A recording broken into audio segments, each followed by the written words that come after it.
Assalamualaikum warahmatullahi wabarakatuh. Halo semuanya, perkenalkan nama saya Irma Nur Ajija dengan NIM 031112200055 dari program studi akuntansi STIE Suta Atmaja Subang.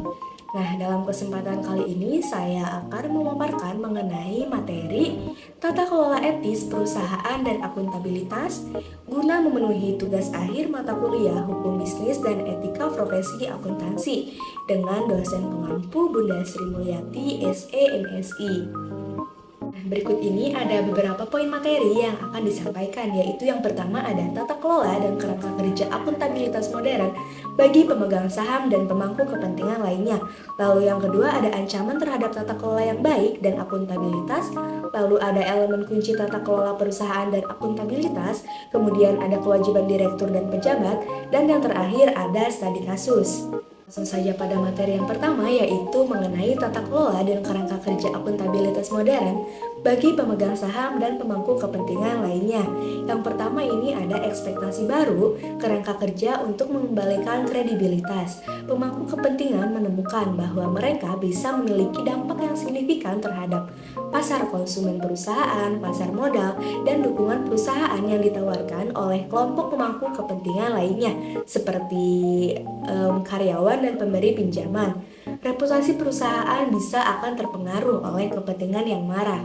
Nah, direksi dan eksekutif menyaksikan boikot, pengurangan pendapatan dan aliran laba atau penolakan laba atau penolakan dari rekrutan atau karyawan yang unggul gitu, dan menemukan bahwa dukungan dari pemangku kepentingan sangatlah penting untuk pencapaian optimal tujuan jangka menengah dan panjang perusahaan.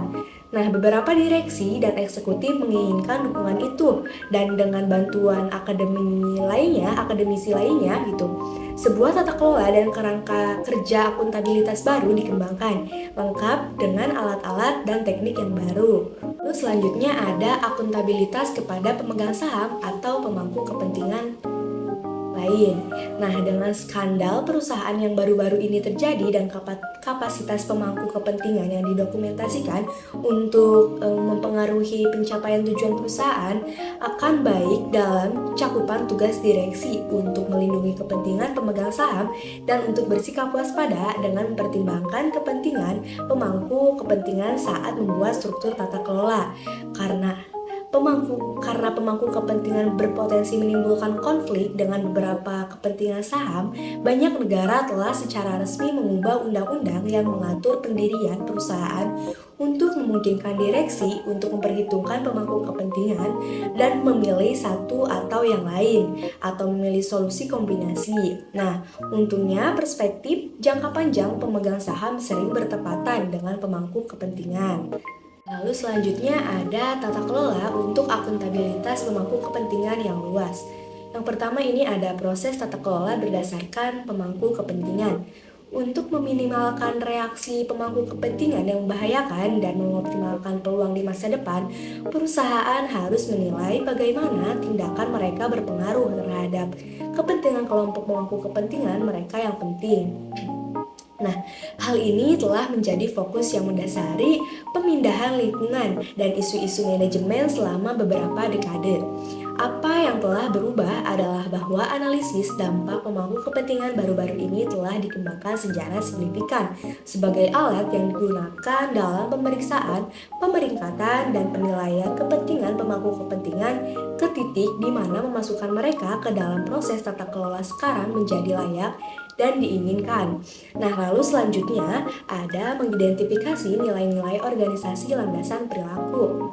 Kerangka kerja baru untuk akuntabilitas didasarkan pada keinginan menanggapi kepentingan pemegang saham dan pemangku kepentingan lainnya, dan kerangka kerja tata modern harus mengarahkan personel perusahaan untuk mengintegrasikan kepentingan-kepentingan mereka ke dalam strategi, perencanaan, dan pengambilan keputusan. Nah, identifikasi, penilaian, dan pemeringkatan kepentingan pemangku kepentingan harus mengembangkan seperangkat nilai-nilai bagi suatu organisasi. Namun harus diakui bahwa nilai-nilai dan prioritas mereka berbeda dalam budaya nasional, regional, atau agama yang berbeda. Lalu selanjutnya ada mekanisme pedoman budaya etis dan kode etik. Nah, nilai-nilai yang ingin ditanamkan oleh direktur sebuah perusahaan dalam rangka memotivasi keyakinan dan tindakan personel perlu disampaikan untuk memberikan bimbingan yang diperlukan.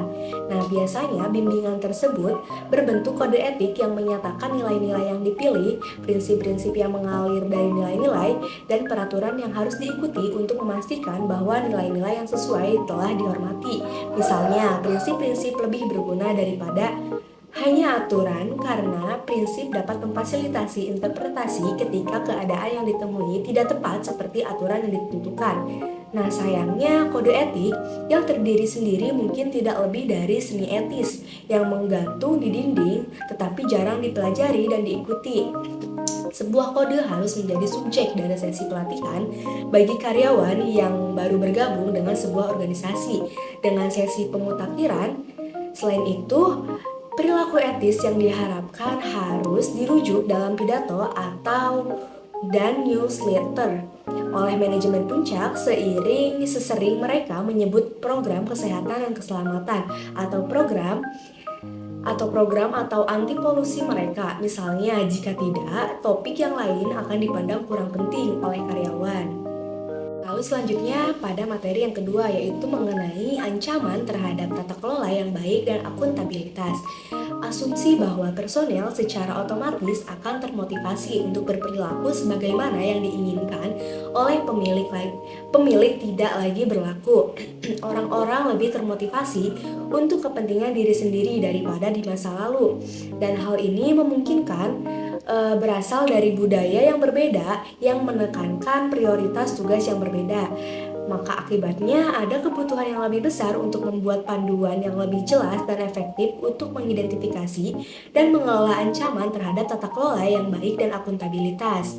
Nah, terdapat diskusi dari 3 ancaman yang signifikan, yaitu sebagai berikut. Yang pertama ini ada kesalahpahaman tujuan dan tugas fidusia. Lalu yang kedua ada kegagalan untuk mengidentifikasi dan mengelola risiko etika. Lalu yang ketiga ada konflik kepentingan. Selanjutnya, yang pertama ini ada kesalahpahaman tugas dan tugas fidusia. Bahkan ketika budaya yang berbeda tidak menjadi masalah, personel dapat salah memilih tujuan organisasi dan peran mereka sendiri dan tugas fidusia. Sebagai contoh, banyak direksi dan karyawan Enron jelas percaya bahwa tujuan perusahaan telah menjadi yang penting diuntungkan oleh tindakan yang membawa keuntungan dalam jangka pendek. Lalu selanjutnya ada kegagalan untuk mengidentifikasi dan mengelola risiko etika. Nah, hanya dalam segelintir perusahaan telah ada proses yang sistematis tahunan yang dirancang untuk memfokuskan perhatian direksi, eksekutif, dan penasihat pada bidang-bidang di mana tindakan perusahaan mungkin tidak memenuhi harapan pemangku kepentingan. Dow Corning telah memiliki proses audit etika, tetapi berdasarkan tragedi implan silikon payudara, orientasi rupanya telah menuju penghindaran tanggung jawab hukum yang dibenarkan secara ilmiah daripada memastikan kepentingan pelanggan dan pemangku kepentingan lainnya terpenuhi. Lalu selanjutnya ada konflik kepentingan. Konflik kepentingan telah menjadi topik yang sangat penting dalam skandal yang baru-baru ini, di mana karyawan, agen, dan para profesional gagal untuk melakukan penilaian yang tepat atas perusahaan mereka. Konflik kepentingan terjadi ketika penilaian independen seseorang menjadi goyah atau ada kemungkinan bergantung pada goyah dalam membuat keputusan terkait dengan kepentingan terbaik lainnya yang bergantung pada penilaian tersebut. Nah, hal ini bisa saja terjadi karena karyawan dan pimpinan perusahaan baik secara langsung maupun tidak langsung memiliki kepentingan pribadi dalam mengambil suatu keputusan yang seharusnya diambil secara objektif, bebas dari keraguan-raguan, dan demi kepentingan terbaik dari perusahaan. Konflik kepentingan sering terjadi karena adanya kepentingan pribadi dari pengambil keputusan sehingga keputusan yang diambil menyebabkan kerugian bagi perusahaan. Oleh karena itu, seluruh karyawan dan pimpinan perusahaan harus dapat menjaga kondisi yang bebas dari konflik kepentingan. Lalu, manajemen untuk menghindari dan meminimalkan konsekuensi. Untuk mengatasi masalah konflik kepentingan, ada 3 pendekatan yang bisa dilakukan, yaitu yang pertama ada penghindaran, kemudian pengungkapan atas para pemangku kepentingan yang mengandalkan keputusan, dan yang terakhir manajemen konflik kepentingan sehingga manfaat dari penilaian yang dibuat dapat lebih besar dari biayanya. Langkah dalam proses untuk mempertahankan diri terhadap manajemen konflik adalah memastikan bahwa semua karyawan menyadari keberadaan mereka serta konsekuensi yang ada. Hal ini dapat dilakukan melalui penerapan kode etik dan pelatihan yang terkait. Salah satu contoh dalam pelatihan ini adalah masalah slippery slope, di mana seorang individu dihadapkan pada suatu permintaan yang terlihat tidak berbahaya untuk sebuah bantuan kecil. Namun, kemudian datang permintaan yang lebih besar dan berkonsekuensi tinggi sehingga mereka berpikiran jika mereka tidak ikut andil dalam pelanggaran tersebut, maka rahasia masa lalu akan terungkap. Lalu ada materi selanjutnya yaitu mengenai elemen kunci tata kelola perusahaan dan akuntabilitas. Yang pertama ini ada mengembangkan, menerapkan, dan mengelola budaya perusahaan secara etis. Nah, direktur, pemilik, manajemen senior, dan karyawan semuanya harus memahami bahwa suatu organisasi akan lebih bernilai jika mempertimbangkan kepentingan seluruh pemangku kepentingan. Seluruh pemangku kepentingannya tidak hanya pemegang saham, dan dalam membuat keputusan harus mempertimbangkan nilai-nilai etika yang tepat. Direksi dan para eksekutif harus cermat dalam mengatur bisnis dan resiko etika perusahaannya. Mereka harus memastikan bahwa budaya etis telah berjalan dengan efektif dalam perusahaan. Nah, para ahli perilaku organisasi yang telah mempelajari budaya organisasi seperti Edgar Schein percaya bahwa mengembangkan nilai-nilai yang benar dalam sebuah organisasi atau komitmen yang mereka buat akan dapat membawa banyak manfaat. Wayne Rihalkel dan Ray Aldag telah membawa bersama-sama sebuah model unsur-unsur umumnya dianggap terdiri atas sebuah budaya dan mekanisme organisasi yang tersedia untuk memperkuat budaya itu. Mereka telah mengidentifikasi aspek individu, tim, dan kinerja organisasi yang mungkin mendapat manfaat dari pembangunan budaya yang sesuai. Lalu ada pengembangan dan pemeliharaan dari sebuah budaya perusahaan etis. Dalam pengembangan budaya etika, banyak perusahaan yang sudah memiliki konsep bimbingan etis tertulis, namun mereka tertinggal jauh dalam hal mekanisme yang mendukung pengembangan dan pemeliharaan budaya etis yang sehat. Hal tersebut dapat disebabkan kurangnya keterlibatan CEO yang kuat, kurangnya pelatihan, serta kurangnya komunikasi dan pertemuan yang berurusan dengan etika. Desain dan pengenalan program etika ada dalam kapasitas akuntan profesional karena paparan yang mereka dapat terhadap sifat, tujuan, dan cara kerja sistem pengendalian internal yang penting untuk dasar-dasar laporan keuangan dan pelaporan yang kredibel. Selanjutnya ada kode etik perusahaan. Kode etik dalam tingkah laku bisnis di perusahaan merupakan implementasi dari salah satu prinsip tata kelola perusahaan. Perusahaan yang baik, kode etik dapat didefinisikan sebagai mekanisme struktural perusahaan yang digunakan sebagai tanda komitmen mereka terhadap prinsip-prinsip etika. Mekanisme tersebut dipandang sebagai suatu cara yang efektif untuk mendukung kebiasaan etika dalam menjalankan bisnis. Kode etik menuntut karyawan dan pimpinan perusahaan untuk melakukan praktik-praktik etika bisnis terbaik dalam semua hal yang dilakukan atas nama perusahaan. Nah, jika prinsip tersebut telah mengakar di dalam budaya perusahaan, maka seluruh karyawan dan pimpinan perusahaan akan berusaha memahami dan berusaha mematuhi mana yang boleh dan mana yang tidak boleh dilakukan dalam aktivitas bisnis perusahaan. Pelanggaran kode etik merupakan hal yang serius, bahkan dapat dikategorikan sebagai pelanggaran hukum. Kemudian ada konten kode dan ruang lingkup. Pilihan orientasi kode tergantung sedikit banyak pada ruang lingkup kode. Apakah kode ditujukan untuk memberikan bimbingan kepada karyawan, perusahaan sendiri, pemasok dan vendor, dan atau mitra usaha patungannya. Nah, jika perusahaan tidak merasa nyaman tentang petunjuk yang akan diberikan, maka harus dipertimbangkan apakah suatu perjanjian memiliki resiko yang terlalu tinggi untuk diambil. Misalnya untuk melakukan bisnis dan rezim yang represif, yang tidak menghormati hak asasi manusia, atau dengan mitra yang tidak melakukannya, harus mengarah kepada pertimbangan yang tidak ingin ikut serta. Implementasi efektif karena kode etik adalah faktor penting untuk keberhasilan organisasi untuk beberapa alasan penting untuk memastikan bahwa kode telah dirancang dengan baik dan dilaksanakan secara efektif. Nah, orientasi, nada, dan isi kode tersebut harus sedemikian rupa sehingga prinsip-prinsip umum didukung, bukan hanya aturan-aturan khusus atau karyawan lain akan melihat kode sebagai penindas dan sulit untuk menafsirkannya. Dan alasan latar belakang harus diberikan untuk kemungkinan pemahaman yang cukup berguna untuk interpretasi ketika kondisi spesifik tidak tersedia.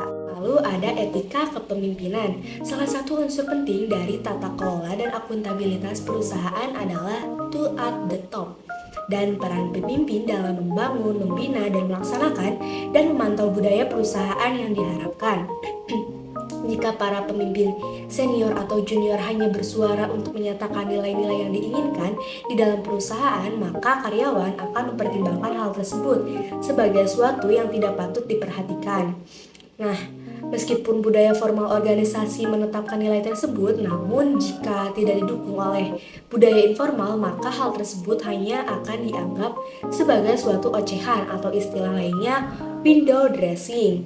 Lalu pemahaman kita terhadap kepemimpinan etis dan bagaimana cara kerjanya telah dikembangkan melalui publikasi studi penelitian seperti yang dilakukan oleh Linda Trevino, Laura Pincus, dan Michelle Brown. Berdasarkan wawancara dengan para eksekutif senior dan pejabat etika perusahaan, mereka berpendapat bahwa seorang eksekutif tidak bisa mengembangkan reputasi sebagai pemimpin etis kecuali individu tersebut merupakan orang yang mempromosikan nilai-nilai etika yang etis dan kepatuhan kepada mereka.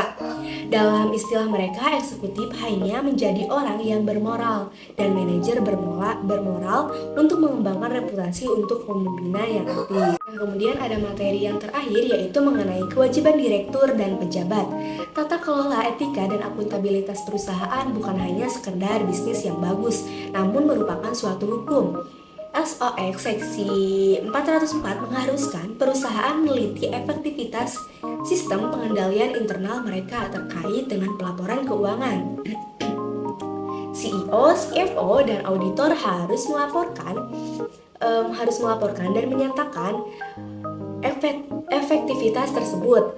Nah, pendekatan COSO terkait dengan sistem pengendalian internal menjelaskan bagaimana cara suatu perusahaan mencapai tujuannya melalui 4 dimensi, yaitu strategi, operasi, pelaporan, dan kepatuhan.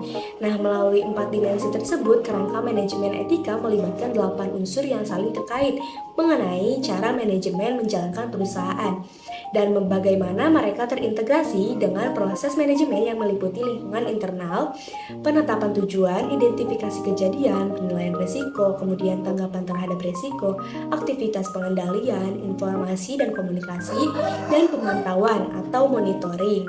Etika dan budaya etis perusahaan memainkan peran penting dalam penetapan pengendalian lingkungan dan juga dalam menciptakan manajemen risiko etika yang efektif yang berorientasi pada sistem pengendalian internal dan perilaku yang dihasilkan. Oleh karena itu, hal tersebut dapat menentukan tone at the top. Kode etik, kepedulian pegawai, tekanan untuk memperoleh tujuan yang tidak realistis, kesediaan manajemen untuk mengabaikan pengendalian, kepatuhan dalam penilaian kinerja, pemantauan terhadap efektivitas pengendalian internal, program whistleblowing, dan tindakan perbaikan dalam menanggapi pelanggaran kode etik. Selanjutnya ada studi kasus yang akan dibahas, yaitu mengenai kasus PPPK RSUD Palabuhan Ratu yang korupsi dana insentif COVID-19 senilai 5,4 miliar rupiah. Nah, selanjutnya ada kronologi dari kasus tersebut. Pada Kamis 28 Desember tahun 2023, polisi resmi mengungkap serta menetapkan tersangka tindak korupsi yang dimana ia merupakan pegawai PPPK berinisial HC selaku mantan kepala ruangan COVID-19 di UPTD RSUD di Palabuhan Ratu, Sukabumi. Nah, uang senilai lebih dari 4 miliar rupiah diekspos sebagai barang bukti dari tindak pidana korupsi penyalahgunaan dana insentif tenaga kesehatan yang menangani COVID-19. Ia ditangkap dan ditetapkan sebagai tersangka karena telah menilap uang insentif nakes yang menangani COVID-19 dan dana kematian senilai 5,4 miliar rupiah dengan tahun anggaran 2020 dan tahun 2021. Nah, tersangka melakukan aksinya dengan terlebih dahulu membuat data fiktif sebanyak 180 nakes yang menangani COVID-19. Kemudian setelah diajukan, dana dan uang diterima secara bertahap.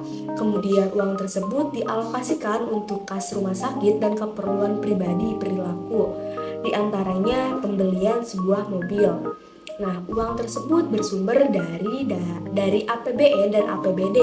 Dari uang senilai 5,4 miliar rupiah yang diperoleh pelaku, yaitu total 4,8 miliar yang berhasil diselamatkan oleh polisi dan akan segera dikembalikan ke kas negara.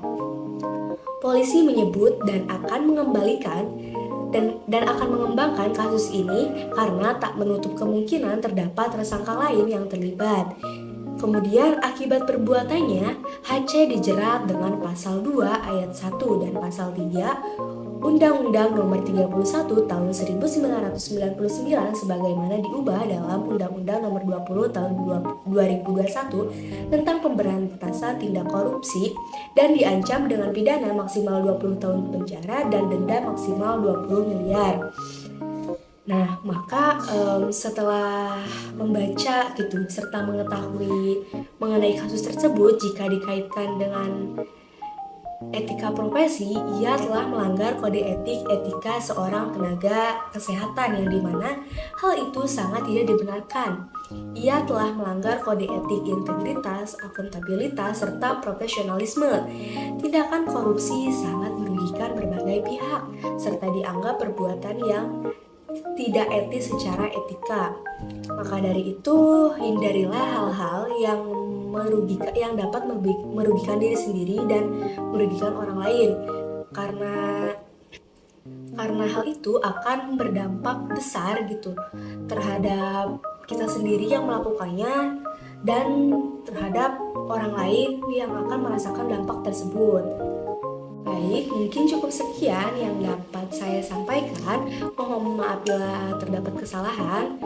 Wabillahi taufiq wal hidayah. Wassalamualaikum warahmatullahi wabarakatuh.